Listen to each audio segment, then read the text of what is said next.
목사님 넘기시면 됩니다. 그래요? 우리 함께 합독하겠습니다. 여호와께서 나와 말씀하여 이르시되 하늘과 땅의 모든 권세를 내게 주셨으니 그러므로 너희는 가서 모든 민족을 제자로 삼아 아버지와 아들과 성령의 이름으로 세례를 베풀고 내가 너희에게 분부한 모든 것을 가르쳐 지키게 하라.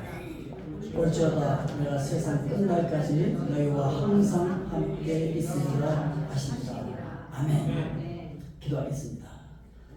사랑의 아버지 하나님, 부족한 종이 귀한 말씀을 들고 섰습니다. 전하는 자나 받는 자 모두가 다 성령님의 레마의 음성을 듣는 시간 되게 하여 주시옵소서.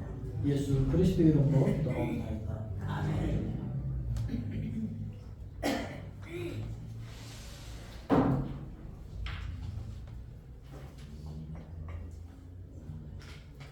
너희와 항상 함께 있으리라 라고 하는 제목입니다. 우리와 항상 함께 하시겠다고 하는 분이 누구일까요? 예수 그리스도. 예수님이시죠. 빛으로 이 세상에 오신 분. 참 빛고 세상에 와서 각 사람에게 비추는 빛이 있었다 그랬는데 이 빛이 무엇인 줄 아십니까? 이 물리적인 빛은 원래 두 학파가 싸웠었어요. 빛은 입자야.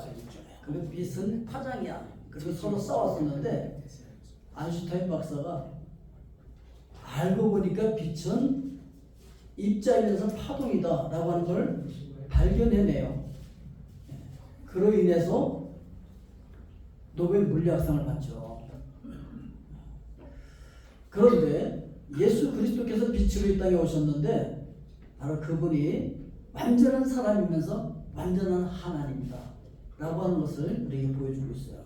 자, 우리 마음을 열고 그 빛이신 주님을 우리가 영접하면 어떻게 되죠? 그러면은 우리 안에 그분이 들어오셔서 우리에게 말씀하시죠. 그러니까 하나님의 음성은 뭐 빨리 장창에서 막 들려오는 게 아니고 이거 조금 줄여도 될 것 같아요. 하울링이네요. 그러니까 여러분 하나님의 음성을 듣는 방법이 굉장히 많아요. 하나님께서는 여러 방법으로 말씀을 하십니다. 그런데 가장 보편적인 방법이 무엇이냐면은 우리 심령 깊숙한 곳에, 왜냐하면 마음은 영을 담는 그릇이거든요. 그렇기 때문에 그 마음 안에 예수님을 영접하면 그 마음 안에 예수 그리스도께서 들어오셔서 그 안에서 말씀하시거든요. 그러니까 하나님의 음성은 어디서 들릴까요? 마음 깊숙한 곳에서 들리죠. 그러니까 뭘 하다 이러면 안 되는데 그런 생각이 들 때 있죠. 그런데 이게 성경에 맞는지 비교해 보시고 성경 말씀과 맞으면 그 하나님의 음성인 거예요.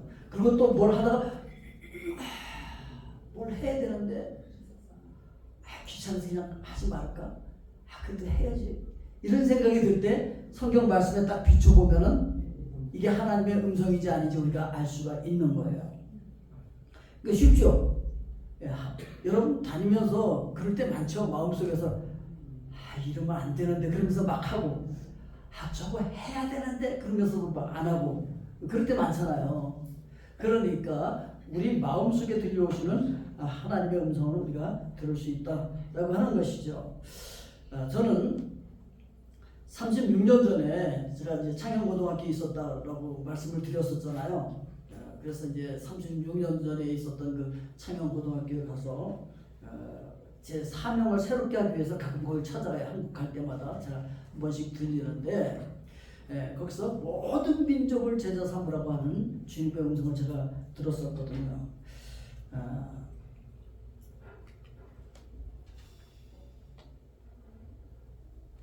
하나님께서 절대 권세를 가지고 계신 분이잖아요. 하늘과 땅의 모든 권세를 가지고 계시는 그분께서 말씀하시는 거잖아요. 그래서 이것을 제가 학생들에게 가르치고 있었거든요. 야, 하늘과 땅의 모든 권세를 가지고 계시는 왕이신 그분이 유언하셨어.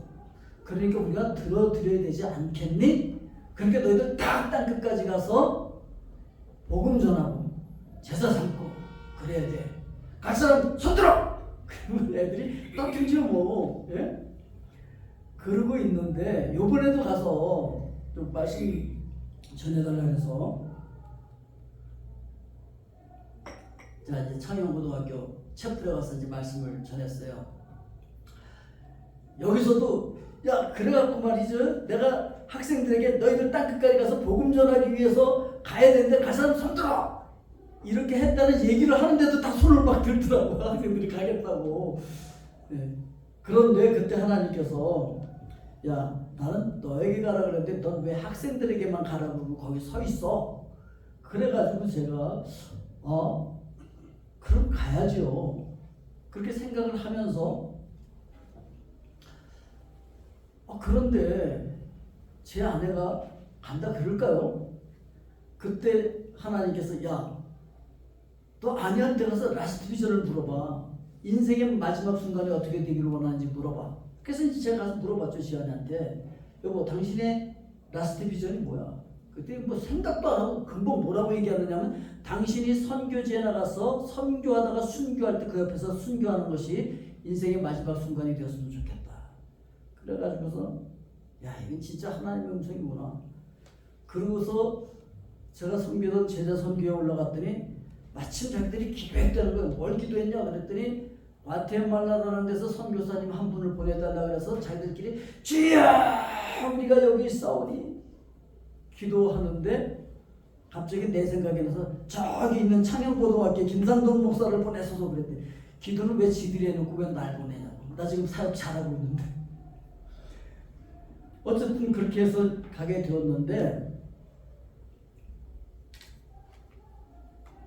하나님께서 우리에게 가서 제자 삼으라고 하는데 제자 삼는 것은 이게 기본 핵심이에요. 그런데 제자 삼기 위해서는 어떻게 해야 할지 보조 동사들을 여러분 말씀을 하고 있는 것이거든요. 그러니까 핵심 동사는 뭐냐면은 제자 삼으라는 거예요. 근데 어떻게 제자 삼을 것이냐?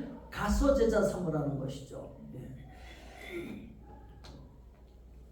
그 창영고등학교에서 하나님의 음성을 듣고 제자 선교에 갔다 그랬잖아요. 그래서 이제 거기서 이제 저를 파송하면서 써준 묘비명이에요. 하여튼 무슨 놈의 선교단체가 보내면서 묘비명을 써서 그냥 아예 그냥 가서 죽으라고 보내. 그렇다고 해서 뭐 한푼 도와주는 것도 아니야. 선교비도 없어. 그냥 가서 알아서 자비령하려고. 왜냐면 우리 세대에 그리스도께서 오시게 하자. 그러려면 언제 후원받아서 가냐. 각자 알아서 가서 다 살자. 각자 알아서 자비령하자. 그렇게 이야기를 할 것 저도 또 그렇게 가르쳤거든요. 그러니 뭐 내가 가게 됐으니까 바뀌었으니까 상황이 바뀌었으니까 후원해줘 그럴 수도 없잖아요. 그래서 그냥 온 거예요. 근데 그냥 보내는 건 좋은데 가서 죽으라고 묘비명을 써서 보내. 하여튼 무서운 선교단체죠. 어쨌든 간에 자 그래서 제가 이제 그 과테말라에 가게 되었는데 그때 당시에 예수님께서 이렇게 명령할 그 당시에는요 제자를 어떻게 삼는 거였냐면은 제자들이 유명한 스승을 찾아가. 그래서 저를 제자 삼아 주시옵소서. 그래서 이제 스승이 이렇게 봐서 될만하면 그래 내가 제자 삼아 주마 이러고 아니면 싫어 이러면 끝이야. 그런데 그것과 반대로 예수님께서는 너희들이 찾아가.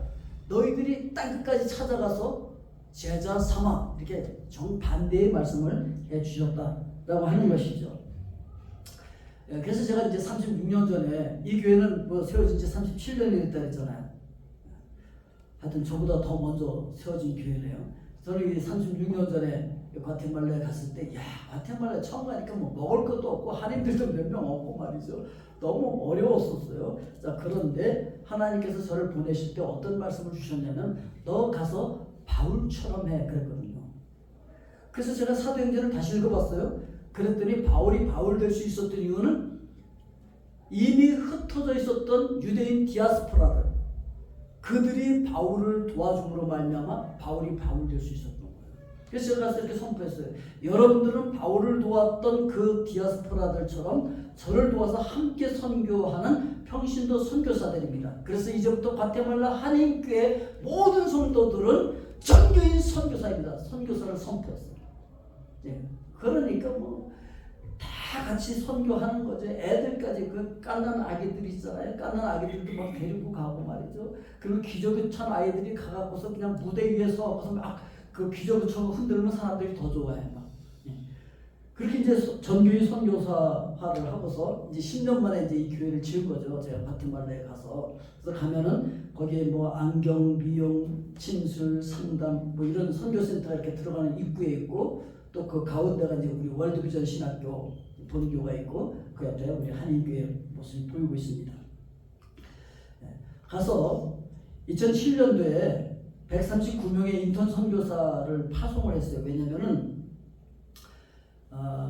전교인 선교사로 계속해서 선교 현장으로 이렇게 다니니까 이 교회도 보니까 선교를 엄청 잘하고 계시는 모습인데 이제 저희도 그렇게 계속 선교를 했기 때문에 웬만한 선교사들보다 선교를 더 많이 했고 또 선교에 대해서 많이 알아요. 물론 또 이론적으로 많이 안다기보다 실제 삶 속에서 이 선교를 많이 했으니까 선교사 자격 있다 해서 교육을 시킨 다음에 인턴 선교사 파송을 한 것이고요. 제가 그 은퇴를 해서 지금 원로 목사잖아요. 어디 가니까 저기 아니 목사님 안 오세요? 그래서 제가 목사인데요. 그러니까 아니 원로 목사님 안 오세요? 그러니까 아 제가 원로 목사인데요. 아니 무슨 놈 원로 목사가 그렇게 젊어 보이냐 그래서 제가 일찍 은퇴를 했습니다. 조기 은퇴를 해서 왜 월드비전 신학교라고 땅끝까지 복음 전하는 이 사역을 감당하려고. 그래서 이제 은퇴를 하면서 원로 목사 추대식 하는 날 여기에 포커스를 맞춘 것이 아니고 그동안 훈련을 시켰던 장로님들, 뭐 안수 집사님들 그리고 교회 리더들을 다시 재훈련시켜서 선교사로 파송하는 파송식을 해버렸어요. 여기에 포커스를 맞췄어요. 그래서 전 교인이 밥을 예배가 끝나면은 점심 식사를 같이 하죠.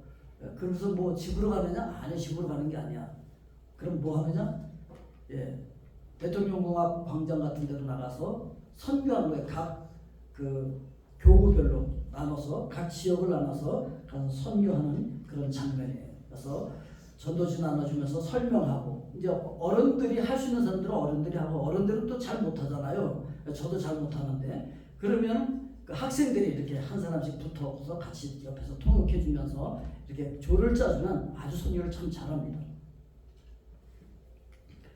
그러면 이제 한쪽 옆에서는 뭐 침술 선교도 하고 그다음에 치과 그 선교도 하고 안경 사역도 하고 미용 선교도 한쪽에서 이제 그렇게 하는 거예요. 그리고 이제 저녁 때는 다 같이 광장에 모여서 함께 선교 집회를 하고 그런 장면이죠. 그리고 과테말라에서만 하는 것이 아니고 주변국들을 전부 돌면서 선교해요. 이 멕시코에도 몇 번 와서 했어요 우리가. 그때는 여기 시티에서 하려니까 돌 맞는다고 여기서 못한다고 그래가지고 자 떨루가인가 그쪽에 가서 하는데 마침 그때 그 아프리카에서 어떤 왕자가 목사님이 돼갖고 와서 거기서 집회를 한다고 하는데 우리하고 기간이 겹치니까 그럼 같이 연합으로 하자 해서 연합 집회를 아주 은혜 가운데 했던 그런 기억이 납니다. 그리고 이제 주변국을 돌면서 하고 이건 이제 LA 이건 언제냐면 94년도예요. 94년도 그러니까 제가 30대 후반쯤 됐을 거예요 그때. 젊은 나이에 LA 가서 선교하겠다고 하니까 목사님들이 다 웃더라고요. 아 우리 여기서 저기 메가더 공원 여기서 집회할 겁니다. 좀 도와주세요. 그랬더니 아무도 안 도와줘. 안 도와주는 건 둘째치고 안 된다는 거 여기서는 안 모인다는 거예요. 그래서 제가 그러죠. 아니 저기 빌리그레임 목사 보니까 많이 모이던데요. 야 네가 빌리그레임이냐? 아니죠. 그리고 너 돈 있으면 없는데요. 야 그 사람들은 그 자본력으로 쫙 광고를 하고 해서 저 시골에서부터 그 버스로 다 실어오는 거야. 그리고 그 조직력이 너 조직이 없는데 그 조직력이 대단해서 그 조직으로 움직이는 거야. 너 안 돼. 안 되지. 안 될 일을 가서 하겠다 그런 거야. 근데 안 된 게 아니라 됐어요. 우리가 하는 게 아니라 누가 하는 거예요? 하나님께서 하시니까. 제가 2003년도에 이제 안식년을 얻어서 미국의 플로에 가서 이제 공부를 하고 있는데 또 선교를 하러 간다 그러더라고요. 그래서 뭐 타고 가니 그랬더니 비행기를 전세 냈대. 나하고 갈 때는 그 버스 타고 가는데 비행기 전세 내서 이제 갔다 왔다 그러더라고. 이제 뭐 양로원 선교하는 것. 이거는 이제 미국, 영국, 독일 선교사들이 와서 우리가 넷이서 함께 4분의 1씩 감당해서 고아원을 짓고 운영하자 그래서 사카바에다가 고아원을 짓고 운영하고 지금 이제 이렇게 다 이양을 해 주었습니다. 과테말라의 경찰들이 참 많이 죽죠. 여기도 그런가요? 그래갖고서 순직 그 가정들이 굉장히 많아요. 그래서 그 가정들을 치유하고 도와주고 그 자녀들을 장학금을 줘서 키워주는 그런 일들을 하고 있습니다. 그래서 각 지역에서 또 리더들을 뽑아가지고서 리더들을 훈련하는 거예요. 그래서 글로벌 리더로 키우는 그런 훈련을 하고, 그리고 무엇보다 중요한 것이 이제 가서 제자 삼으라 했잖아요. 가서. 근데 이 가서가 어디로 가느냐가 문제인데 사실은 우리의 삶의 현장이 선교 현장이잖아요. 제가요 요번에 창녕고등학교 가서 말씀을 전하면서 그 교목으로부터 들은 얘기가 뭐냐면 아주 충격적이었어요. 제가 있을 때는 학생들이 90% 이상이 전부 다 세례를 받았어요. 학생들이 대부분 다 성령 체험을 했어요. 그래서 막 기독교 방송국에서 막 와서 취재도 하고 출연해달라 해서 출연도 하고 막 그랬었거든요. 한창 인기가 그 상승하고 있을 때 제가 과테말라로 간 거였었거든요. 정말 가기 싫겠죠. 한창 인기를 얻고 있을 때. 그런데 지금 가니까 90%가 불신자예요, 학생들. 그러니까 한국이요 선교지로 바뀌었어요. 한국이 선교지. 너무 슬프더라고요. 아니 90% 이상이 다 세례받던 학교였는데 90% 이상이 지금 불신자예요, 학생들이. 너무 슬프잖아요, 여러분. 그러니까 저 우리 과테말라로 선교를 생각하지도 말라 그랬어요. 한국에서 복음 전하라. 한국에서. 우리 삶의 현장 속에서 거기가 선교 현장이에요. 그래서 우리 교인들한테도 그 삶의 현장이 선교 현장이다. 그러니까 저게 몇천 명씩 그 일하는 그 공장을 세워놓고 복음을 전하는 거예요. 생각해 보세요. 저 일손들이 1분만 안 해도 몇천 명이니까 얼마나 손해 보는 거예요. 근데 그걸 하더라고요. 그 다음에 영적 변화를 가져오도록 제자를 삼으라는 거예요. 아버지와 아들과 성령의 이름으로. 아버지와 아들과 성령. 과학이 발달할수록 성경이 증명되는 거 여러분 아시죠? 이 부분은 좀 어려울 수 있는 부분인데 하여튼 소립자 중에서 중성미자라고 하는 것이 있는데 저게 보면은 그 중성미자가요 같은 중성미자인데 하나는 뮤온으로 하나는 타우로 이렇게 바뀌어요. 서로 또 이렇게 막 변하는데 분명히 세 개인데 하나고 하나인데 세 개고 그래요. 마치 뭐를 연상시키나요? 삼위일체 하나님을 연상시키죠. 그러니까 물질 세계에도 그게 있어요. 물질 세계에도 삼위일체 하나님이 있다고. 그런데 세례를 줌으로써 변화를 시키라는 거죠. 세례가 뭘까요? 세례가 우리 목사님 아주 세례 교육을 잘 시키던데 목사님이 잘 시켰으니까 여러분 공부 잘하고 거기서 조금 더 보태면은 세례라고 하는 것이 예수 그리스도와 함께 죽고 예수 그리스도와 함께 사는 거잖아요. 그래서 세례라고 하는 건 내가 죽는 거예요. 제가 이제 우리 교인들을 모아놓고 우리 교회가 어떻게 하면 더 부흥하고 더 잘 될 수 있을까 회의를 했어요. 회의를. 그래서 이제 중심 리더십들을 다 모아놓고 회의를 하는데 아주 교회를 신실하게 섬기는 어떤 분이 딱 손을 들고 일어나서 이렇게 말씀하셨어요. 목사님, 우리 교회가 잘 되려면 한 가지 방법이 있습니다. 뭐 말씀하세요. 그러니까 오해는 하지 말고 들으세요. 그러시면서 뭐라고 하시냐면 솔직히 말해서 목사님이 설교를 너무너무 못하십니다. 그래가지고 우리 교회가 잘 되려면 설교를 잘하는 설교 목사님을 한 분 모시고 가야 됩니다. 그래서 목사님 그냥 담임 목사가 뒤에 계시고 설교를 잘하는 목사님을 모시고 와서 딱 설교를 하게 하면 우리 교회 아주 엄청나게 부흥하고 잘 될 겁니다. 맞는 말이에요. 맞는 말인데 나는 너무너무 기분이 나쁜 거야. 여러분들 기분 안 나빠요? 우리 목사님들은 뭐 아주 기분이 안 나쁠 수도 있지만 나는 너무 기분이 나쁘더라고. 근데 뭐를 해도 안 기뻐. 뭐를 해도. 내가 아무리 재미있는 뭘 해도 안 기뻐. 그래서 하나님, 제가 평생 동안 항상 기뻐하라고 하는 설교를 얼마나 많이 했는지 알아요? 그랬는데 제가 안 기쁘네요. 이게 도대체 어떻게 된 거예요? 설교는 그렇게 항상 기뻐하라고 많이 했는데 왜 난 안 기뻐요? 그때 하나님께서 제 마음속에 뭐라고 하시냐면, 야 이 자식아, 네가 기뻐하려고 하니까 안 되지. 너 죽었다며. 그 가만 생각해보니까 맞아. 내가 예수 그리스도 안에서 죽었지. 죽은데 뭐 기분 나빠? 그 생각이 딱 들고 죽은 걸로 인정하는 순간 놀라운 일이 일어났어. 나에게 기쁨이 회복되고 평강이 찾아오고 너무 기뻐. 와, 기쁨이 회복되는 거야. 여러분들도 기분 나쁜 일이 생기거든 그렇게 해보세요. 내 예수 그리스도 안에서 나 죽었지. 죽은 놈이 무슨 기분이 나빠? 한 번만 생각해보세요. 진짜 기적이 일어납니다. 그래갖고 제가 그 다음 주일날 이 설교를 했다는 거 아니겠습니까? 여러분, 내가 지난주에 너무너무 기분이 나빴었는데 주님께서 저에게 그 말씀하셔서 진짜 죽은 걸로 여겨봤더니, 아이고 완전히 다 죽을 필요도 없어. 죽은 걸로 한번 여겨보세요. 그러면 정말 기쁨이 회복됩니다. 할렐루야! 한번 해보세요. 제가 경험해 본 거니까. 그게 변화되어지는 거예요, 영적으로. 무슨 얘기인지 아시겠어요? 그게 세례받은 사람들이에요. 그게 세례 받는 거예요. 그래서 세례 받으면 변화되어지는 거예요. 왜?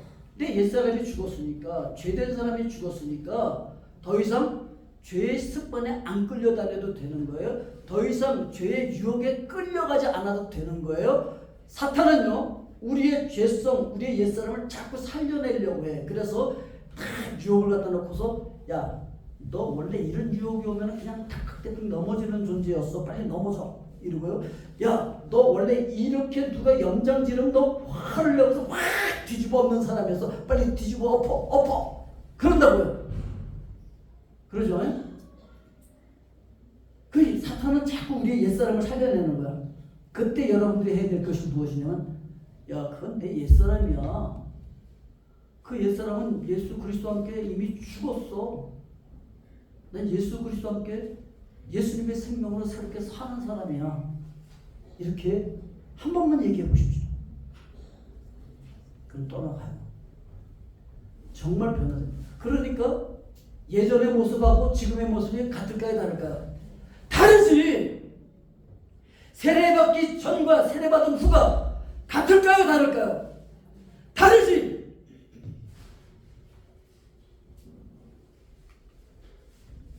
그러므로 우리가 그의 죽으심과 합하여 세례를 받음으로 그와 함께 장사되었으니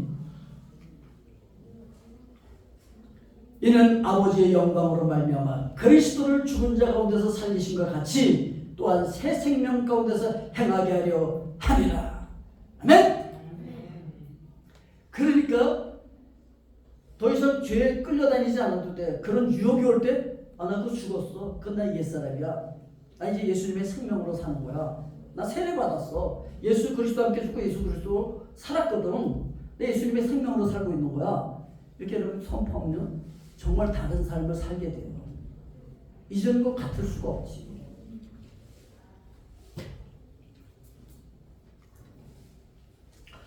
우리가 옆에 있는 비아노에바라고 하는 그 범죄의 도시, 그래서 온갖 그 갱단들이 거기 다 모여있고 그런 데인데 얼마나 많은 살인사건이 거기 많이 일어나겠어요? 거기다 24시간 기도탑을 세워놓고서 그 현지인 교회들과 연합해서 한 교회가 24시간을 담당하는 거예요. 계속 기도가 돌아가는 거지.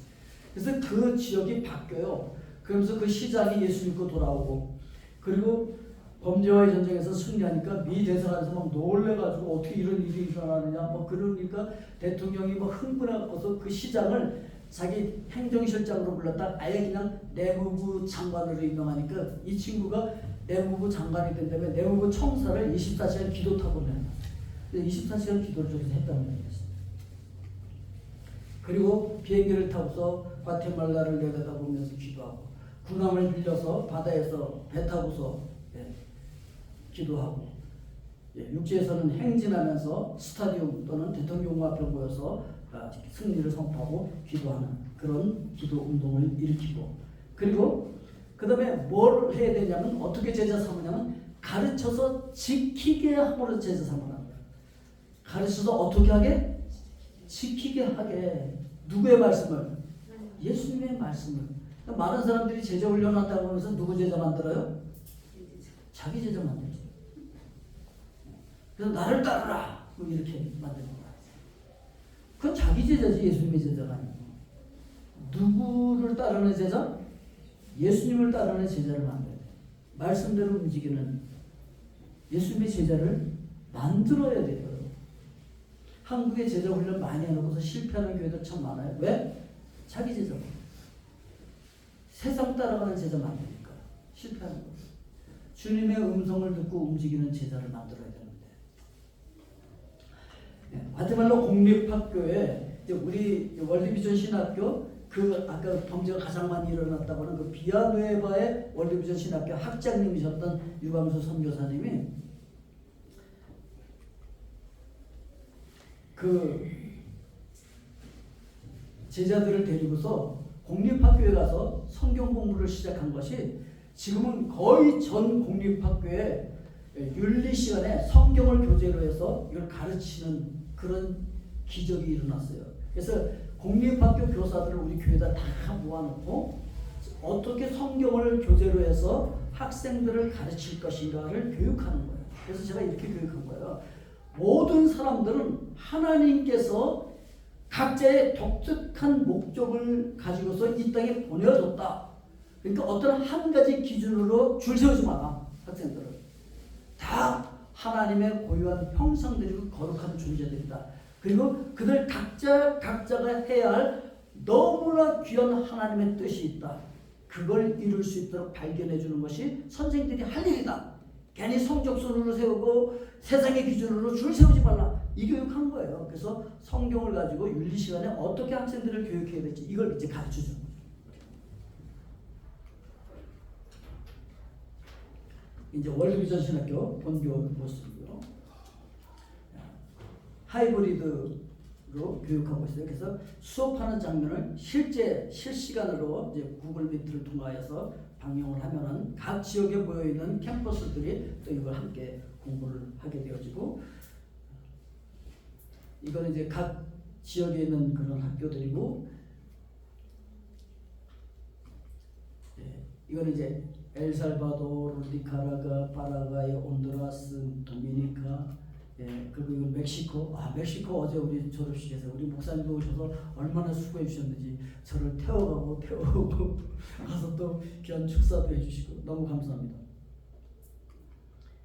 이건 월드비전 쿠바 캠퍼스예요. 쿠바가요. 구소련이 무너지면서 막 원조가 안 오니까 못 살게 되니까 얼마나 원망불평이 많겠어요. 그러니까 이걸 잠재우려고 종교를 싹 풀어줬어.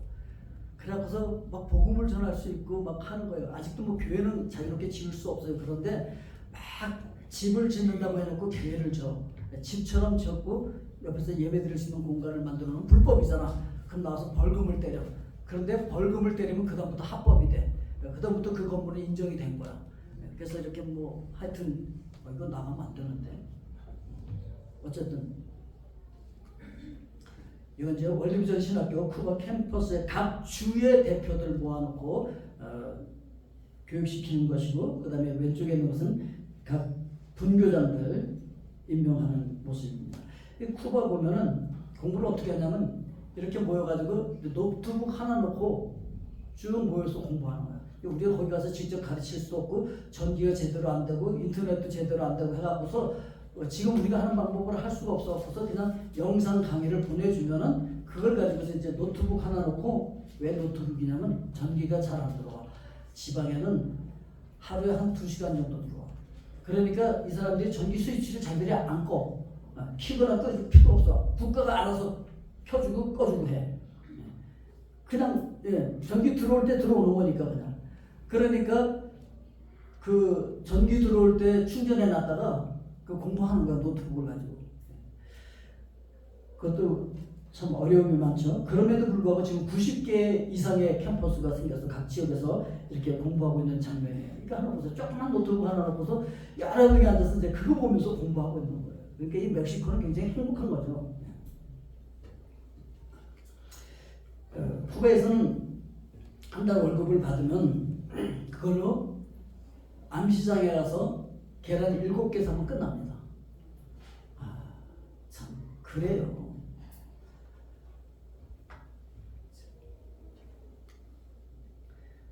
1492년에 콜럼버스가 이 아메리카 대륙에 도착을 하잖아요. 이것이 아메리카 대륙에 있는 사람들이 행복을 가져온 일이었을까? 여러분 어떻게 생각하십니까? 아메리카 대륙의 원주민 90%가 정복전쟁 기간 동안에 죽습니다. 10%도 안 되는 사람들만 살아남고 90% 이상이 다 죽어요. 죽은 이유가 학자들이 연구해 보니까 정복전쟁 때 학살을 당하거나 노동력 착취하고 그 학대를 받으면서 죽었고, 또 그들에 의해서 식량 공급 구조가 다 파괴되어지고, 또 그들이 가지고 온 전염병, 그들은 별것도 아니고 그냥 감기 한 번 앓고 지나가는 걸 이 원주민들은 그걸 감당할 수 없어, 면역력이 없기 때문에. 그래서 이제 다 죽는 거죠. 그래서 90% 이상이 다 죽어버려요. 그 자리를 이제 메꾸려고 아프리카에서 흑인들을 데리고 온 거잖아요, 노예로. 자, 그래서 이 아메리카 대륙은요, 늘 여러분 살아보면 어떻던가요? 책임감이 있던가요? 없죠. 한 번에도 내 책임이 내가 잘못했어요 라고 인정하던가요? 절대 안 하죠. 왜 그런지 아십니까? 그리고 시간 약속하면 잘 지키던가요? 안 지키죠. 왜요? 야, 그래도요, 라틴 아메리카에 이런 말이 있어요. 오늘 일을 다 끝내지 못했다고 해서 염려하지 마라. 왜냐하면 내일이 있으니까. 굉장히 아름답죠. 그런데 이걸 어떤 학자들은 너무 여유가 있고 얼마나 낭만적이냐, 너무 좋다 이렇게 표현하는데 전 또 다르게 봐요. 왜냐? 그렇게 나올 수밖에 없었던 이유가 뭐예요? 노예들이 말이죠. 오늘 할 일을 다 끝내. 그러면 이제 내일 쉴 수 있을까? 아니지, 내일 다른 일을 주지. 근데 뭐하고 오늘 일을 다 끝내? 어차피 이거 죽어라고 이거 마치면 내일 또 다른 새로운 일을 해야 되는데 그냥 오늘만 날이냐? 그리고 계속 하는 거지. 오늘 일을 다 끝내지 못했다고 염려하지 마. 내일 또 있어. 그런 거죠. 예, 제가 이 라틴 아메리카에 와서 제일 황당한 게 뭐냐면 일 언제까지 해줄 거예요? 그럼 내일, 마냐나. 그래서 마냐나에 가면 또 마냐나야. 그래서 마냐나에 정말이지? 꼭 해줄 거지? 그래서 마냐나에 가면 또 마냐나야. 그래서 나중에 아는 사실이 뭐냐면 마냐나를 이 다음에 언젠가 이렇게 사용하고 있다는 사실을 그때 알았다는 거 아니겠습니까? 이들은요, 내일이라는 말을 다음에 언젠가 이렇게 쓰는 거예요. 그러니까 전혀 부담 없이 쓰는 거예요, 그들은. 왜? 아니, 뭐 내일 왔다고 해서 무슨 희망이 있는 게 아니잖아요. 그러니까 이들이 그렇게 시간관념을 가지게 되었고, 그 노예 생활을 하면서 그런 것이 형성되어 있기 때문에 책임도 전혀 인정하지 않고 그런 거예요. 그러면서 맨날 남탓만 하고 있어. 다 증상주의 때문에 그래, 종속돼서 그래, 그래서 우리는 어쩔 수 없어. 그래서 이베리아 반도에 종속되어 있다, 그 다음에 영국에 종속되어 있다가 지금은 미국에 종속되어 있어서 우리는 안 되는 거야 라고 생각하는 거죠. 증상주의야. 다 그들이 정하는 대로 우리가 따라갈 수밖에 없고, 그래서 우리가 죽어라고 해봤자 잘 사는 건 그 사람들이 잘 살고 우리는 맨날 못 살아. 그래서 우리가 못 사는 거야 라고 핑계를 댈 만한 거죠. 일리는 있죠. 그런데 라틴 아메리카 학자들 중에서도 이런 사람들이 있어요. 근데 한국 같은 경우를 봐라. 우리보다 더 심각한 그런 종속 속에 살아온 민족이다. 예? 그런데 잘 살잖냐? 이게 뭔가 잘못됐다 지금 우리.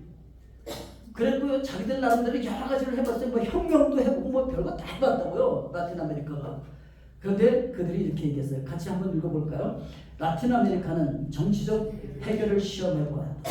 또한 경제적 해결을 시험해보았고 폭력적 해결도 실험해보았다. 하지만 그 어느 것도 효과를 보지 못했다. 이제 우리에게 남은 유일한 것은 영적 해결책뿐이다. 아멘에 계십니까? 아니 우리가 얘기하는 거 아니고 라틴 아메리카 학자들 자기들이 하는 얘기예요. 그러니까 그래서 월드비전 신학교를 하는 거예요. 그래서 이들의 영적인 이 리더십을 바꿔줘야 되는 거예요. 이거 바꾸지 않고는 라틴 아메리카가 바뀌지 않는다는 거죠. 언제까지 책임 인정하지 않고 다 떼어내고 항상 이유가 있어. 좀 내가 잘못했어요. 그러면 얼른 그러고서 그냥 도와주고 다음 단계로 좀 나가겠는데 그게 안 되죠. 그렇죠? 그게 안 돼. 예. 파나마에서 올해 그 1,600명 이상의 그 선교 리더들이 모였어요. 라틴. 그런데 제가 깜짝 놀란 거 있죠. 지금 브라질에서 파송한 선교사들이 한국 선교사들 파송을 넘어섰어. 이미 넘어섰어. 그러니까 이 라틴 아메리카에도 지금 놀라운 변화가 지금 일어나고 있다라고 하는 거예요. 그리고 이들이 그런 얘기를 하더라고. 북한 선교를 들어갔는데 그래서 야 말통하고 얼굴도 똑같은 우리도 힘든데 어떻게 니네가 얼굴도 다르고 말도 다르고 니네가 어떻게 북한을 선교하니? 그랬더니 뭐라고 하느냐면 아니 모르는 소리 하지는 말래. 우리 거기 여행사들 많이 들어가 있대. 그리고 우리 거기 축구 선교사로 간대. 와 깜짝 놀랐어. 그렇게 했구나. 그렇게 했구나. 축구 선교사 좋지. 브라질에서 와서 축구 가르쳐 준다 그러면 얼마나 좋아하겠어요.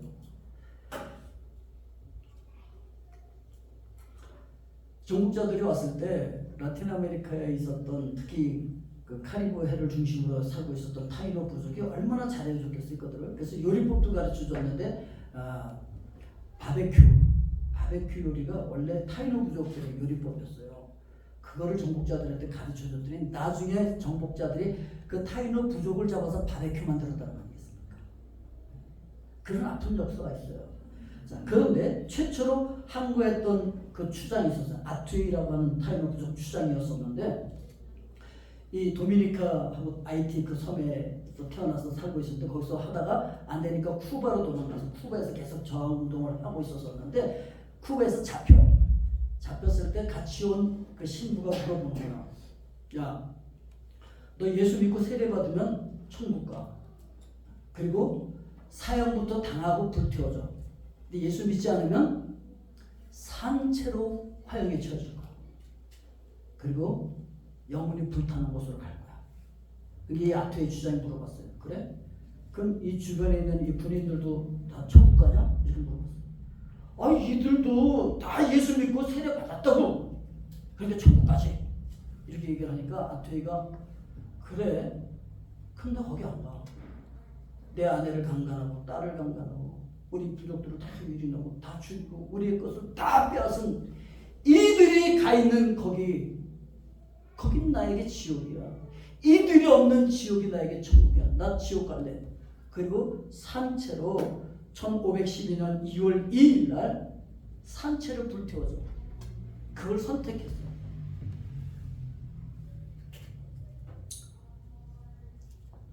예수 믿으면 그리고 세례 받으면 천국 간대요.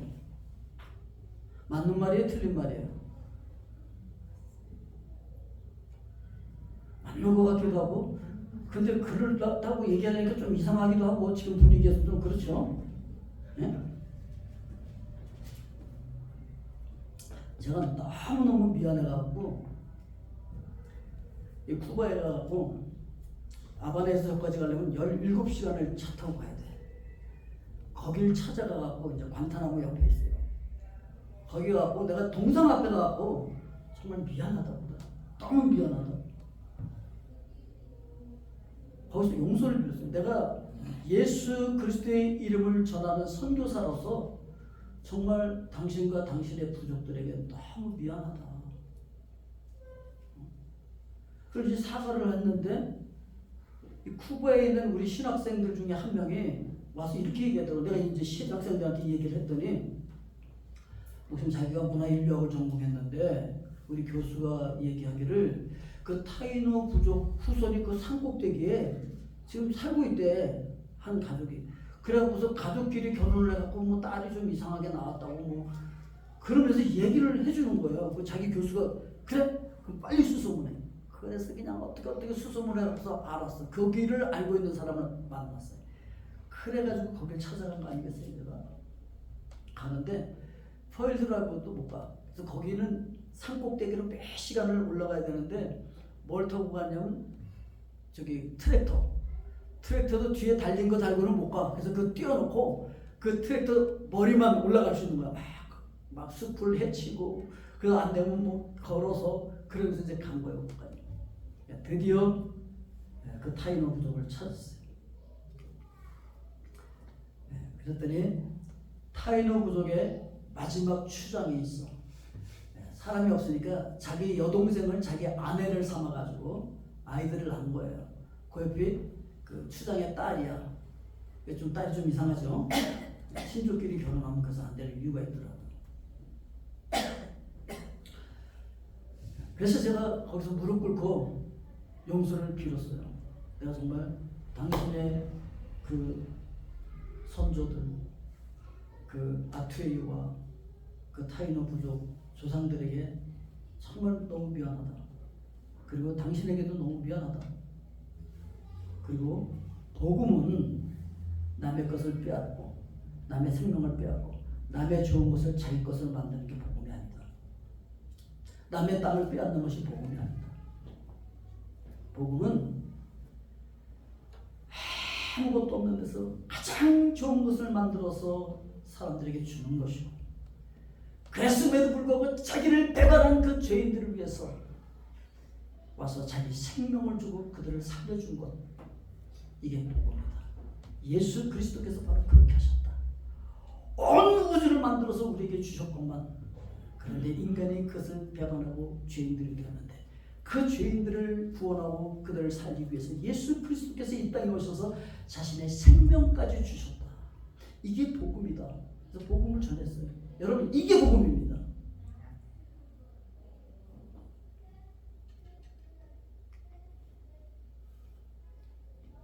혹시 볼륨 소리가 좋아도 될까요? 이거요? 네. 그 연결이 안 돼 있나요? 예, 연결. 안 돼 있으면 그냥 그림만 보셔도 돼요. 연결 안 돼 있어. 지난번에 한번 좀 보여드렸던 것 같기도 하고.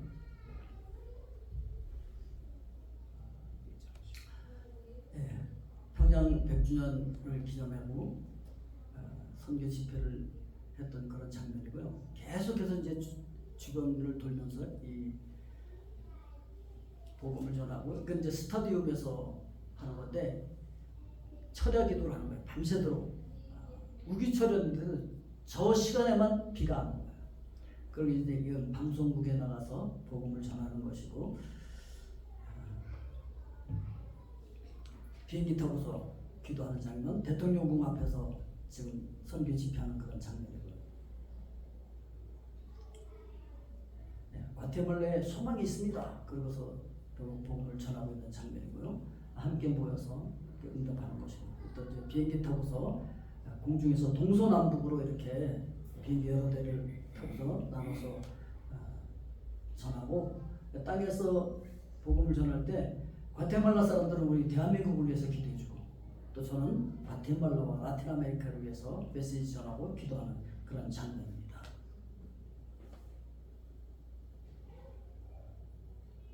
이 라틴 아메리카는 굉장히 열정적이죠. 네. 그래서 지금 놀라운 성령의 역사도 참 많이 일어나고 있는 그런 라틴 아메리카입니다. 이제 LA에서 성시와 기도회 하는 거예요. 그래서 백인들도 모이고 흑인들도 모이고 히스패닉들도 모이고 한인들도 모이고 다 같이 모여라. 그래갖고서 정치 지도자들을 다 오라 그래갖고서 함께 기도하는 그런 장면입니다. 네, 제가 다 오라고 했더니 이제 미국에 있는 큰 교회 목사님들이 오셔서 그런 얘기를 하더라고요. 오래니까 왔지만, 야, 걔도 자기 영역을 표시하기 위해서 이렇게 다리 들고 뭐 표시도 하고 그러는데 어떻게 과테말라에서 이 LA까지 와서 우리를 오라가라 하냐 뭐 그러더라고요. 그러면서 협조를 참 잘해 주셨어요.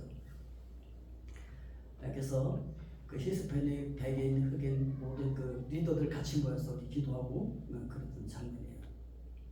제가 지금 많이 말랐죠, 저기서는.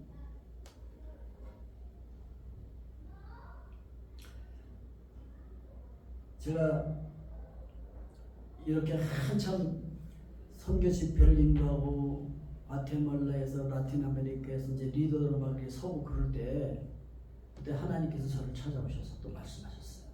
어떻게 말씀하셨냐면, 야, 나 너 몰라. 너 변질됐어.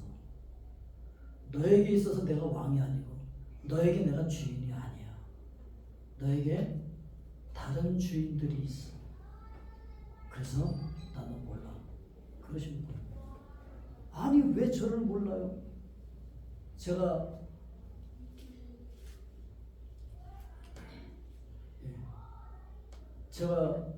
주님의 이름으로 귀신도 쫓아내고 병도 고치고 주님의 이름으로 선지자 노릇도 하고 주님의 이름으로 다 한 거예요. 그런데 내가 주인이 아니었어. 그런 거예요. 어느 순간 내가 변질된 거야. 그러면서 쫙 죄를 보여주시는데 너무 한심한 거예요. 밥이 안 넘어가서 40일 동안 물만 먹고서 기도하는데 뭐 금식하려고 한 게 아니었었어요. 밥이 안 넘어가서 물만 먹고.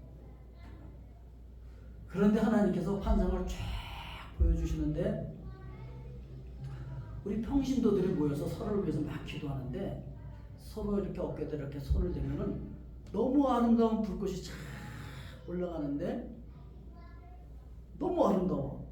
이 성령님의 불꽃이구나. 아, 이거 모세가 봤던 그 불꽃이 이건 거구나. 그리고 너무 부러워서 나도 손을 갖다 댔었지. 근데 불이 안 나. 그래서 주님 저한테도 좀 주세요. 저한테도. 근데 불이 안 나. 주님 저한테도 좀 주세요. 저는 그래도 목사 아니에요, 목사. 불이 안 나. 그래서 하나님께서 분명하게 이렇게 말씀하셔요. 너는 앞으로 내 앞에서 어떻게 행하는지 내가 두고 볼 거야.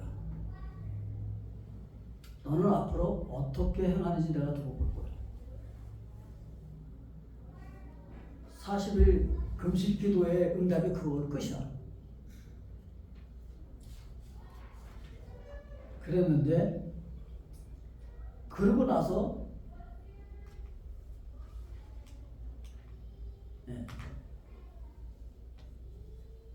그 LA에서 그 백인들하고 흑인들, 히스패닉들이 모여서 회의를 해갖고서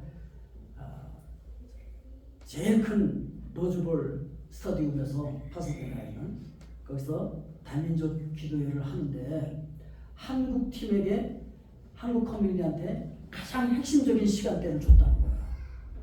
그래갖고서 처음에 시작한 사람이 당신이니까 와서 해달라고 나성영락교회 원로 목사님이신 박희민 목사님이 직접 과테말라에 오셔서 저를 초대하셨어요. 와서 이걸 선포식을 해달라고. 근데 제가 못 갔어요. 인간적으로는 너무 가고 싶지. 너무 가고 싶은데 갈 수가 없었어요. 그래가지고서 그냥 죄송하다고 좀 못 간다고 그랬는데 멕시코에서 선교 집회를 한다고 또 나중에 이제 작년에 또 오라 그래서 기도했어요. 하나님 어떻게 할까요? 그때 하나님께서 너 내가 보여줬던 거 그거 가서 전해. 그걸 어떻게 전하죠? 그게 무슨 메시지라고 그걸 전해요? 너무 창피한데요. 우리 평신도들은 막 불이 나고 있는데 저는 암만 손대도 불도 안 나고 주님께서 앞으로 두고 보겠다고만 말씀하시고 언제 주겠다는 말씀도 안 하셨는데 그걸 어떻게 가서 전해요? 제가 창피하게. 근데 그게 메시지야. 그게 메시지야.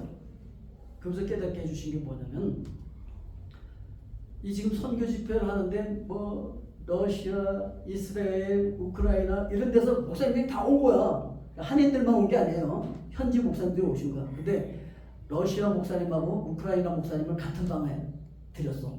같은 방에. 지금 두 나라가 서로 싸우고 있는데 싸우지 말고 화해하라고 또 말이 통하니까 좋았다 그러더라고요. 그런데 보세요. 전 세계에서 그렇게 많은 사람들이 왔는데 강단에 서는 사람들은 몇 명 안 돼. 그렇잖아요. 거기에 핵심 메시지가 뭐였냐면 그 밑에 있는 사람들이 더 중요하다는 거예요. 그걸 전하라는 거예요. 여기 서 있는 사람들보다 더 중요한 사람들이 앉아 있는 사람들, 평신도들, 그리고 선교사님들, 이 강단에 서지 않고 밑에서 기도하고 있는 그분들, 듣고 있는 그분들을 하나님께서 함께 하시고 그분들을 통해서 그분들의 손길을 통해서 하나님께서 귀하고 놀라운 역사를 이루고 있다라고 하는 것이 너무 귀중한 메시지라는 거예요. 그래서 이거 그대로 저 메시지가 갔어. 여기도 마찬가지입니다. 지금 앉아 계시는 여러분들이 너무 귀중하고 하나님께서 여러분들을 귀하게 사용하시는 줄로 믿습니다. 그걸 여러분들이 깨닫고 알아야 된다라고 하는 것이죠.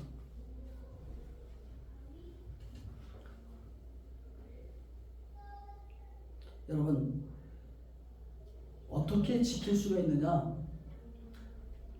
마태복음을 시작하는 1장에서 아브라함과 다윗의 자손 예수 그리스도의 세계라라고 얘기하면서 14대 14대 14대를 계속 얘기해요. 왜? 14가 게마트리온, 그 히브리어에는요 문자에 숫자가 매겨져 있거든요. 그래서 저 숫자를 문자로 바꾸면 어떻게 되냐면 다윗이 돼. 14라고 하는 문자는 다윗이야. 그러니까 계속 다윗을 얘기하는 거야. 다윗을 얘기하는 거야. 왜? 다윗의 후손으로 만왕의 왕으로 이 땅에 오신 분이 우리와 함께 하시는 임마누엘 하나님이라는 거예요. 그래서 우리와 함께하는 하나님, 왕이신 하나님을 마태복음 1장에서 보여준 거예요. 그리고 오늘 우리가 읽은 이 마태복음 28장은 뭡니까? 볼지어다 내가 세상 끝날까지 너희와 항상 함께 있으리라. 누가? 하늘과 땅의 모든 권세를 가지고 계시는 만왕의 왕이신 그분이 우리와 함께하고 계신 줄로 믿습니다. 그분이 함께 하시면서 어떻게 하십니까? 두려워 말라 내가 너와 함께 함이니라. 놀라지 말라 나는 네 하나님이 됨이니라. 내가 너를 굳세게 하리라. 참으로 너를 도와주리라. 참으로 위로운 나의 외로운 오른손으로 너를 붙들리라. 혹시 여러분들이 힘들고 어려울 때 주야 그러면 그분이 와서 참 문제를 해결하시고 도와주실 줄로 믿습니다. 근데 이렇게만 사용하면은 예수님이 뭐 요술 램프예요? 필요할 때만 부르게. 그런데 여기서 핵심을 우리가 기억해야 할 것은 그분이 항상 나를 지켜보고 있다는 거예요. 아멘? 목사님이 여러분들 힘들고 어려울 때 가서 주여 이 문제를 해결해 주시옵소서. 그래서 문제가 해결되면 너무 좋죠. 목사님 와서 기도해 주셔서 문제가 해결됐어요. 너무 좋아요. 항상 우리와 함께 사세요. 그래서 목사님이 또 고지고대로 믿고 아 그래요?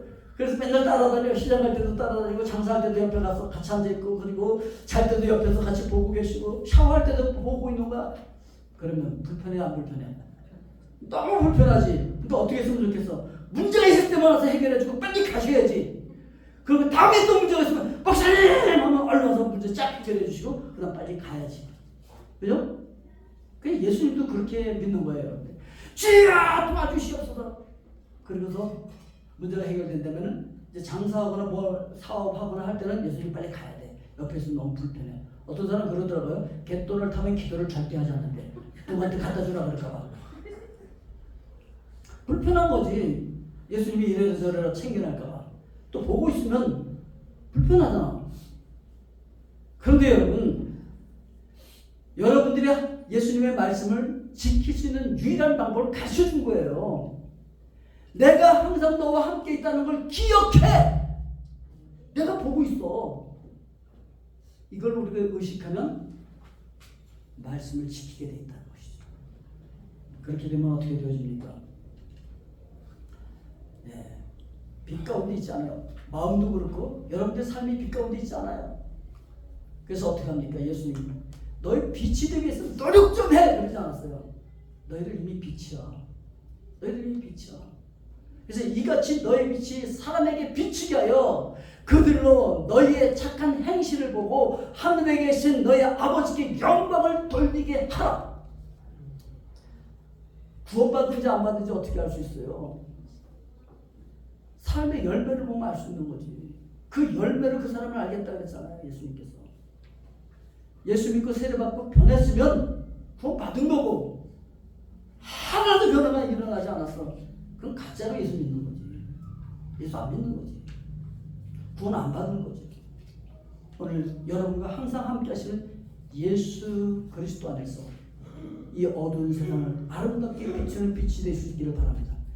누구처럼 비칠 필요 없어요. 빨간색이야. 너무너무 좋아. 나도 빨간색. 아니 난 노란색이야. 아니 파란색이야. 아니 보라색이야. 각자 색깔이 달라요. 나의 인생을 살면 되는 거예요. 누구처럼 살 필요가 없어. 주님 만나서 주님 제가 세상에서 얼마나 고생하다 왔는지 아시지요? 그럼 주님께서 이렇게 말씀하실 거예요. 야, 난 너에게 살라고 주님 인생을 살지 않고 왜 남의 인생을 사느냐고 그렇게 쌩 고생을 하다 왔냐? 생각해 보세요. 노란색을 가지고 있는 인생이 빨간색 인생을 살려고 하면 얼마나 힘들겠어. 내 색깔을 내가 내면은요 기쁘고 즐겁게 살아. 안 그렇겠어요? 행복해. 인생이 능률도 더 많이 나. 남들보다 더 잘해 그거를. 예? 그러니까 나만이 살아야 할 나의 인생의 색깔이 빛깔이 따로 있다는 거예요. 아멘? 남의 인생 살지 맙시다. 나는 나의 인생을 살면서 그 빛으로 세상을 아름답게 비춰야 할 데스티니, 하나님의 거룩한 뜻이 있는 줄로 믿습니다. 기도하겠습니다. 사랑의 아버지 하나님, 그렇습니다. 주님께서 항상 우리와 함께 하시고 우리의 어려움을 도와주시는 줄로 믿습니다. 그러나 주님께서 나를 항상 지켜보고 있다고 하는 것을 의식하면서 새로운 예수 그리스도의 생명에 빛된 삶을 살아갈 수 있도록 축복하여 주시옵소서. 예수 그리스도의 이름으로 기도하옵나이다. 아멘.